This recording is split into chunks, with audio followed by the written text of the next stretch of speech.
श्रीमद् भागवत गीता अध्याय 9 परम गुह्य ज्ञान।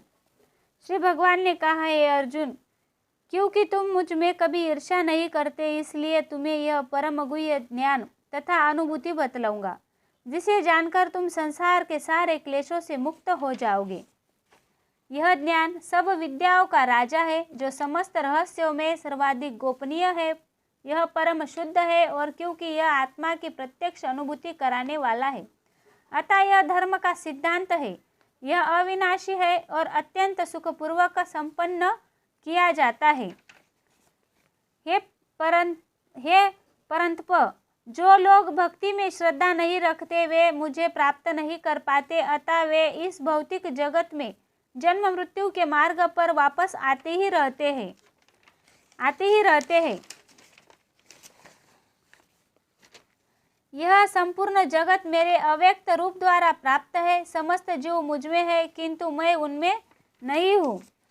तथापि मेरे द्वारा उत्पन्न सारी वस्तुएं मुझ में स्थिर नहीं रहती।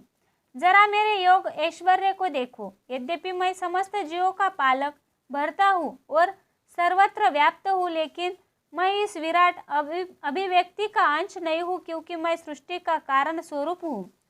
जिस प्रकार सर्वज्ञ प्रवह मान प्रलय प्रबल वायु सदैव आकाश में स्थित रहती है, उसी प्रकार संपन्न समस्त उत्पन्न प्राणियों को मुझ में स्थित जानो। हे कुंती पुत्र, कल्प का अंत होने पर सारे प्राणी मेरी प्रकृति में प्रवेश करते हैं, और अन्य कल्प के आरंभ होने पर मैं उन्हें अपनी शक्ति से पुनः उत्पन्न करता हूँ। संपूर्ण विराट जगत मेरे अधीन है। यह मेरी इच्छा से बारंबार स्वतः प्रकट होता रहता है, और मेरी ही इच्छा से अंत में विनष्ट होता रहता है। हे धनंजय, ये सारे कर्म मुझे नहीं बांध पाते। मैं उदासीन की भांति इन सारे भौतिक कर्मों से सदैव विरक्त रहता हूँ। हे कुंती पुत्र, ये भौतिक प्रकृति मेरी शक्तियों में से एक है, और मेरी अध्यक्षता में कार्य करते हैं, जिसे सारे चर तथा अचर प्राणी उत्पन्न होते हैं। इसके शासन में यह जगत बारंबार सृजित और विनष्ट होता रहता है। जब मैं मनुष्य रूप में अवतरित होता हूँ, तो मूर्ख मेरा उपहास करते हैं। वे मुझ परमेश्वर के दिव्य स्वभाव को नहीं जानते हैं। जो लोग इस प्रकार मोहग्रस्त होते हैं, वह आसुरी तथा नास्तिक विचारों के प्रति आकृष्ट रहते हैं। इस मोहग्रस्त अवस्था में उनकी मुक्ति आशा, उनके सकाम कर्म तथा ज्ञान का अनुशीलन सभी निष्फल हो जाते हैं। हे पार्थ, मोहमुक्त महात्मा जन दैवी प्रकृति के संरक्षण में रहते हैं। वे पूर्णतया भक्ति में निमग्न रहते हैं, क्योंकि वे मुझे आदि तथा अविनाशी भगवान के रूप में जानते हैं। हे महात्मा, मेरी महिमा का नित्य कीर्तन करते हुए, दृढ़ संकल्प के साथ प्रयास करते हुए, मुझे नमस्कार करते हुए, भक्ति भाव से निरंतर मेरी पूजा करते हैं। अन्य लोग जो ज्ञान के अनुशीलन द्वारा यज्ञ में लगे रहते हैं, वे भगवान की पूजा उनके उदय रूप में, विविध रूपों में तथा विश्व रूप में करते हैं। किंतु मैं ही कर्म कांड, मैं ही यज्ञ, पितरों को दिया जाने वाला दर्पण, औषधि, दिव्य ध्वनि, मंत्र, घी, अग्नि तथा आहुति हूँ। मैं इस ब्रह्मांड का पिता, माता, आश्रय तथा पितामह हूँ। मैं ज्ञेय, जानने योग्य, शुद्धिकर्ता तथा ओंकार हूँ। मैं ऋग्वेद, सामवेद तथा यजुर्वेद भी हूँ। मैं ही लक्ष्य पालन करता, स्वामी, साक्षी, धाम, शरणास्थली तथा अत्यंत प्रिय मित्र हूँ। मैं सृष्टि तथा प्रलय, सबका आधार, आश्रय तथा अविनाशी बीज भी हूँ। हे अर्जुन, मैं ही तप प्रदान करता हूँ और वर्षा को रोकता तथा लाता हूँ।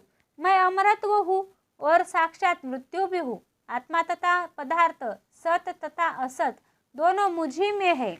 जो वेदों का अध्ययन करते तथा सोमरस का पान करते, वे स्वर्ग की प्राप्ति गवेषणा करते हुए अप्रत्यक्ष रूप से मेरी पूजा करते हैं। वे पाप कर्म से शुद्ध होकर इंद्र के पवित्र स्वर्गिक धाम में जन्म लेते हैं, जहाँ वे देवताओं सा आनंद भोगते रहते हैं। इस प्रकार जब वे उपासक विस्तृत स्वर्गिक इंद्रिय सुख को भोग लेते हैं और उनके पुण्य कर्मों के फल क्षीण हो जाते, तो वे इस मृत्यु लोक में पुनः लौट आते हैं। इस प्रकार जो तीनों वेदों में सिद्धांतों में दृढ़ रहकर इंद्रिय सुख की गवेषणा करते हुए उन्हें जन्म मृत्यु का चक्र ही मिल पाता है, किंतु जो लोग अनन्य भाव से मेरे दिव्य रूप का ध्यान करते हुए निरंतर मेरी पूजा करते हैं, उनकी जो आवश्यकता होती है उन्हें मेरी पूजा पूरा करता हूँ और जो कुछ उसके पास है उसकी रक्षा करता हूँ। हे कुंती पुत्र, जो लोग अन्य देवताओं के भक्त हैं उसकी सारी श्रद्धा पूर्वक पूजा करते हैं, वास्तव में वे मेरी ही पूजा करते हैं, किंतु वे यह त्रुटिपूर्ण ढंग से करते हैं। मैं ही समस्त यज्ञों का एकमात्र भोक्ता तथा स्वामी हूँ, अतः जो लोग मेरे वास्तविक दिव्य स्वभाव को नहीं पहचान पाते वे नीचे गिर जाते हैं।